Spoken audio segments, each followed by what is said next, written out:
What's up, guys? Tim Halstead here for episode 30 of, I'm really not sure what to call it at this point, but it's been a while since I made a video or even wanted to. I really haven't touched my car much, you know, a little fine detail here or there, but it's really not even ready to go yet. A couple things I'm going to do, which we'll talk about in a second, but you know, much better after Donn Rhode passed. You know, I made that other video. I'll tell you, it was pretty emotional for me. And but it's funny how you heal inside and you move on with your life. And that's what he would have wanted. And most people probably think the same way. You know, at least I do. I can tell you that. When I'm dead and gone, hey, you might cry a couple days. Not anybody there, probably, but you know, my family. But move on with your life. You can't sit there and be depressed and grieve, I should say, because it's going to put you in a depression. And that's not what that person wanted. So, you know, I'm back into it right now, so I'll kind of tell you where I'm at. Basically, the car's all ready to go. The only thing I really have to do is, I want to measure the pinion angle. I want to make a video about pinion angle from my perspective. You know, if you look it up to try to figure out how to adjust it, there's unbelievable, the opinions and all this ideas and theories, and it works and it doesn't work, and your car hooks better with a better pinion angle or negative pinion angle. Some people say yes, some people say no. I don't know. That's a tough call. But I will tell you this, that it does help. You know, and if you look at my videos of underneath the car, you can see when that car launches, or your car launches, that pinion wants to go up. It wants to lift up. So now think about this.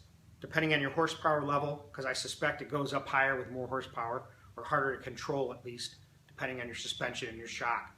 So when you nail it and put that power to it, and that pinion's trying to go up, it's trying to climb that gear, and it's lifting that pinion up, what you want it to be optimal is 0 degrees. That way there's no friction loss.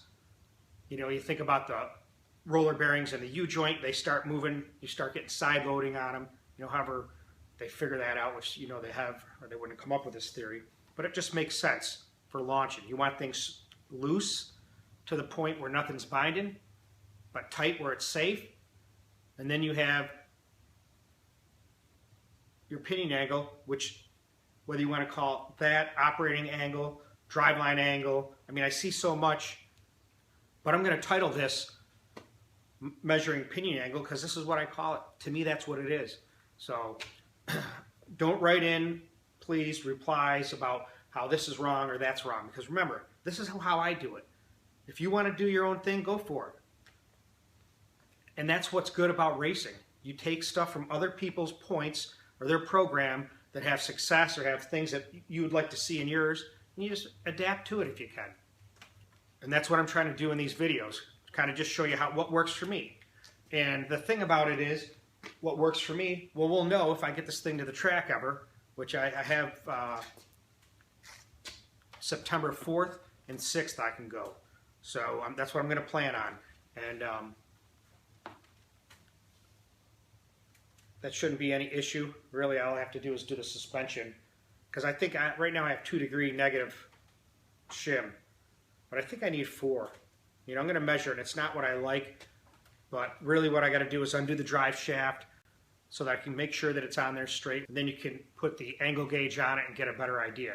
Now I have a digital one and a regular whatever magnetic one. They both are pretty good. The digital, you really got to make sure that thing's calibrated 0 degrees to get a good reading. But I kind of use both of them to get an idea where I'm at. You know, a lot of it is thinking about the negative angle. You know, because leaf spring cars, you want what, 4 to 7, 5 to 7, somewhere in that range. Because it's going to lift up that many degrees under load. We'll measure it first before I start taking it apart, and then we can kind of see what it is. And then we'll take it apart. So I'm here at Donn's garage, and this is his Camaro.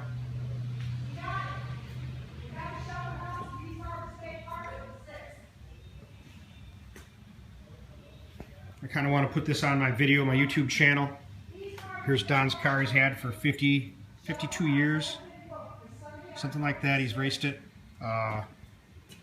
68 original SS Z28. They didn't make many 68s, he said, but they made a lot of 69s. But I found out from his wife Kim that his friend Joe Buchanan, who's a super stock racer, is going to bring this to Norwalk and go racing with it one more time. They have a lot of offers for the car, and going to let it roll. But here's the engine here. I think it's 200 and I want to say 84 cubic inches. Gary Williams carbs, Hogan sheet metal.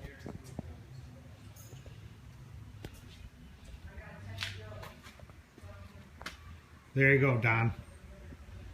Looking good. What's up, guys? Just wanted to share a little bit of pics and videos of Don's car.